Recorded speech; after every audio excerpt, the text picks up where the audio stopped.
Hey guys, Brian delivers you the goods here. Just thought I'd return to you for this album review for Dragonforce Warp Speed Warriors. I didn't get a chance to review it yesterday because there was a lot of shit going on yesterday that I had to deal with, and then I think the end of the night I was just. Last night was a little rough. I can tell you that, but I will go into explanation about that at a later time. So yeah, I'm gonna discuss what I'm gonna be talking about with the 14 tracks I listened to for Warp Speed Warriors by Dragonforce, their new album, and let you know my thoughts on this record overall. So let's dive into this album review.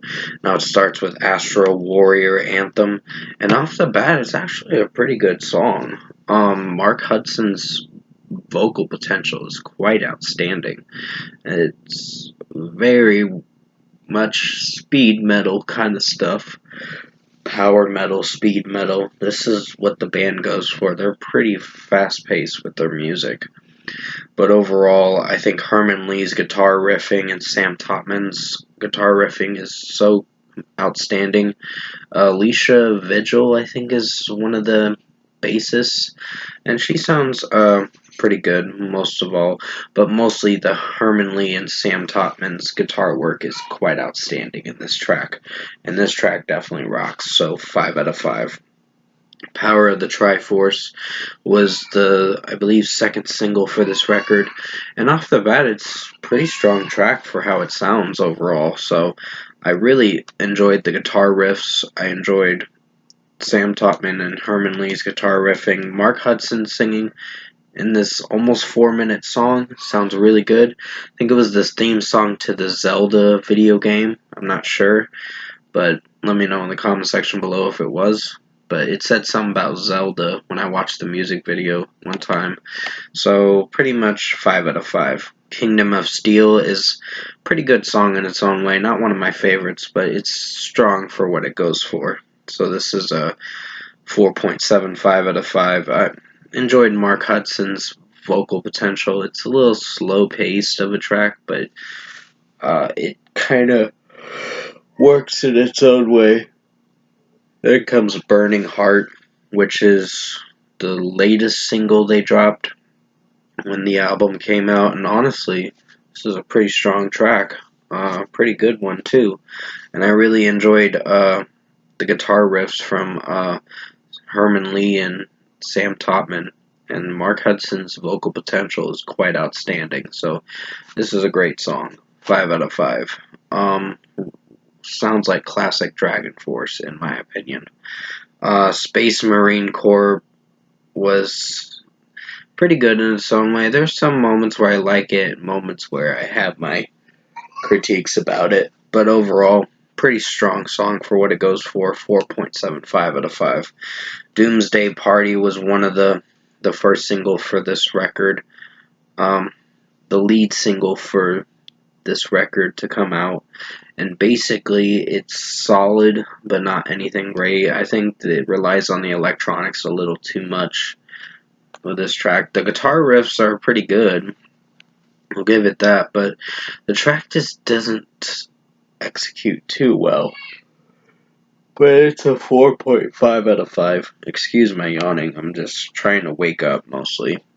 So basically, 4.5 out of 5 for Doomsday Party. Prelude to Darkness is a 4.75 out of 5 for 52 seconds. You're not in for much of a track, it just leads into the next song, The Killer Queen, which The Killer Queen is quite an outstanding track.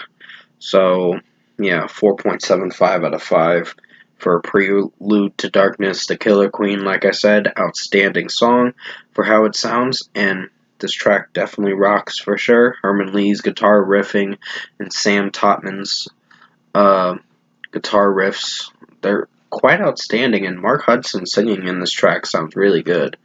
So 5 out of 5. Pixel Prison is technically the closing track for the record, but I think it's The Wildest Dreams was the closing track for this album as the bonus track for the record. So pretty much 5 out of 5 for Pixel Prison. Technically, there's only 9 songs for this record, but overall, I think there's an extra track because of a Taylor Swift cover they did, which actually sounded really good. So 5 out of 5 for Pixel Prison.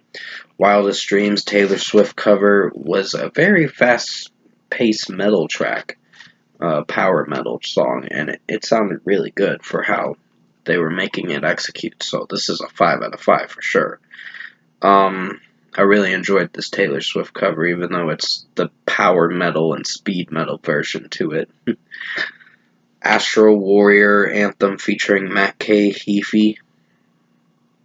I think the lead singer from Trivium sounded really good, Matt K. Heafy, or Matthew K. Heafy. Matt Heafy usually is what we usually go by his name because he's the lead singer of Trivium, and honestly, he sounded really good in this song. I really was impressed with this collab with Dragonforce and Matt Heafy from Trivium. This was a great collab track they did together, and it sounded really good. So, 5 out of 5. Burning Heart featuring Alyssa White Gluz from what's that band's name? I know the band's name. I'm just trying to think of it. Which I know which band she's from. It was a song with Eye of the Storm. Let me know in the comment section below because I tend to forget sometimes because I've listened to so much music lately and I'm just like, wow, I can't believe I fucking forgot what the band's name was. I was kind of brainstorming in that sense. I'll probably remember it as the review goes on. So pretty much she sounded really good in this track, and I really enjoyed this track overall. So 5 out of 5 for Burning Heart with the feature artist Alyssa White Gluz. Doomsday Party featuring Eli's Ride. Pretty good song. It's better than the original, but I wouldn't say it's one of my favorites. So this is a 4.75 out of 5. I think Eli's Ride sounded really good in this track with her vocals. So, pretty outstanding song. And finally, we get to the closing track, which is an instrumental track for Power of the Triforce, which sounded really good. I mean, it started off weird, but with the weird keys coming in, some keyboard keys or whatever it was, but it still executed pretty well. So 5 out of 5 overall. Production, mixing, and execution wise, I found Dragonforce Warp Speed Warriors to be pretty good of a record. It's not as good as the last album, but it is pretty good for what they went for with this record. So usually most of Dragonforce's material is usually pretty good. I mean, they had one miss of a track, which was Doomsday Party, but overall that was my only least favorite. The Doomsday Party with the feature artist was pretty good.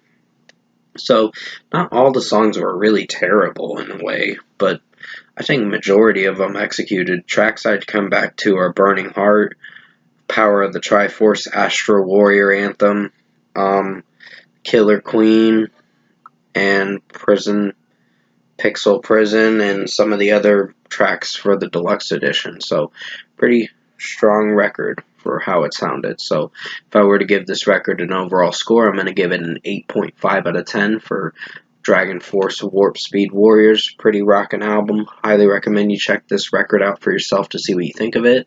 So pretty much 8.5 out of 10 for Dragonforce Warp Speed Warriors. Thank you for watching this album review this afternoon.